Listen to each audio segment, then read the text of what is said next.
Itu biasanya tuh dia pengen dapat pengakuan dan validasi internal kalau dia kaya. Dan setelah dia diakui kaya, jadi scammer. Hola netizen yang berbudi pekerti luhur. Kekayaan dari toko yang saat ini sedang ramai, John LBF, dipertanyakan oleh Dr. Richard Lee. Baru-baru ini Dr. Richard Lee mengundang John LBF untuk berbincang di podcastnya. Di podcast tersebut, Dr. Richard Lee mengaku bingung dengan kekayaan John LBF. Salah satu potongan video podcast dari Dr. Richard Lee kemudian viral di TikTok membahas bisnis perusahaan John LBF. John LBF berdalih bisnis virtual office merupakan bisnis yang paling menjanjikan saat ini. Ia lalu memberikan alasan mengapa bisnis virtual office adalah bisnis paling menjanjikan. Karena masih kebingungan, Dr. Richard Lee kembali berkata kalau dirinya masih bingung dengan kekayaan John LBF. Kemudian mempertanyakan omset dari perusahaan John LBF. John LBF pun menjawab kalau masalah omset itu merupakan rahasia perusahaan. Nah, gimana nih menurut netizen yang tersayang? Omsetnya triliunan, itu yang ngomong Firdaus sama beberapa di podcast-podcast yang pernah dia ikutin. Gue udah tungguin, gue udah tontonin, bolak-balik, ditanya gimana caranya dalam waktu 2-3 tahun bisa kaya.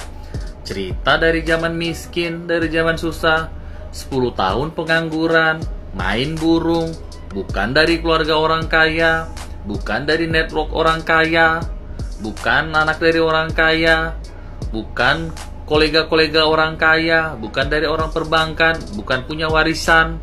Nah ini kita nungguin nih jawabannya nih, gimana caranya dia bisa kaya dalam waktu 2-3 tahun. Nah sekarang dia dalam waktu 1 tahun bisa punya triliunan tuh, kata Daus tuh, pengacara Daus yang lagi viral tuh. Kita mau tiru nih bisnisnya nih dalam waktu 2-3 tahun. Pertanyaannya, harus bikin berapa PT satu hari supaya bisa jadi miliarder tuh kayak Bang John tuh. Ingat ya dari 2001, dari 2020, 2001 itu kan Covid tuh. Emang siapa yang mau bikin perusahaan? Nah sekarang dalam waktu 4-5-6 bulan nih, 4-6 bulan terakhir dia punya macam-macam lagi nih, 6 PT dalam waktu 1 tahun. Bebas lu mau buka berapa PT juga dalam 1 tahun. Pertanyaannya, bisnis plan-nya seperti apa? Modal dasarnya seperti apa? Siapa yang nyuntik tuh ya?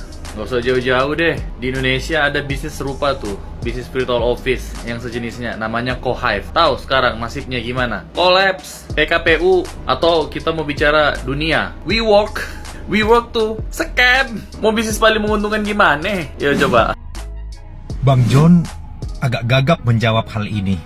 Bang John boleh memang menjadi orang kaya, nggak apa-apa, bagus. Bang John itu memiliki banyak harta kaya, tapi janganlah melakukan pembohongan bahwa itu dari hasil usaha di PT High Five yang hanya 2-3 tahun berpenghasilan sekian banyak. Itu adalah pembohongan yang membodohi rakyat, membodohi orang, hingga orang bisa berasumsi, wah kerja ya begini saja, kerja yang gampang. Nah, Bang John harusnya jujurlah memberikan sesuatu edukasi kepada masyarakat. Karena kita semua tahu, bisnis yang cepat sekali memberikan hasil luar biasa tentunya resikonya tinggi.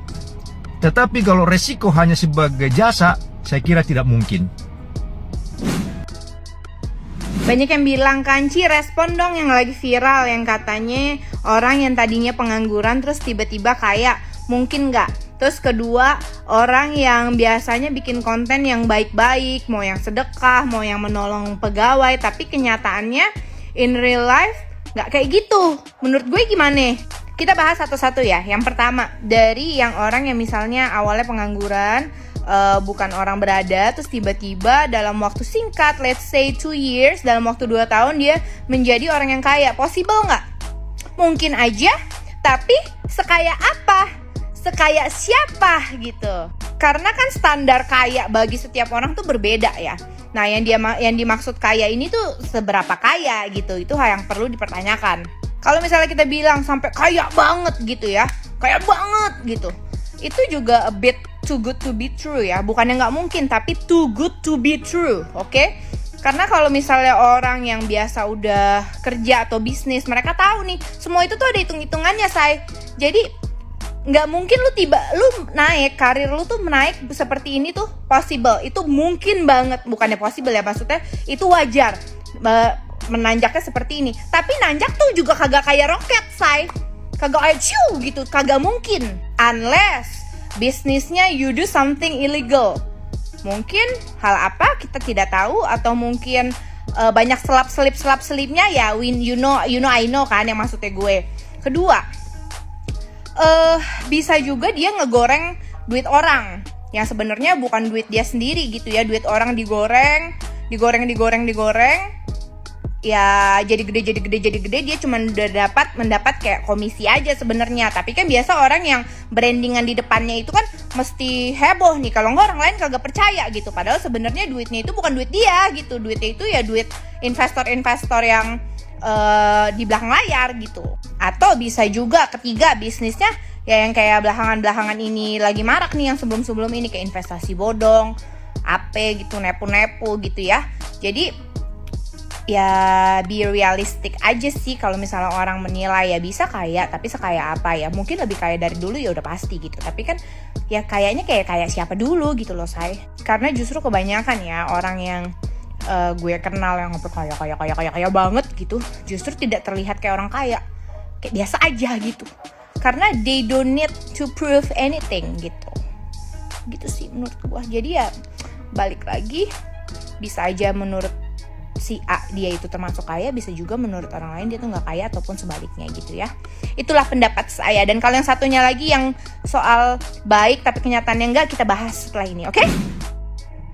Rame ya, si Bang J ini dikulitin sama dokter Richard Lee. Bagaimana caranya bisa sampai sukses dalam waktu 1 sampai 2 tahun. Walaupun kelihatan jawaban-jawaban dari Bang J ini agak ngambang ataupun lari kiri, lari kanan, tapi dari situ kita bisa menarik sebuah kesimpulan bahwa sukses itu tidak ada yang instan. Semua itu butuh proses yang kadang naik, kadang turun, kadang mendaki, terjal, dan itu adalah proses menuju ke sebuah yang namanya kesuksesan.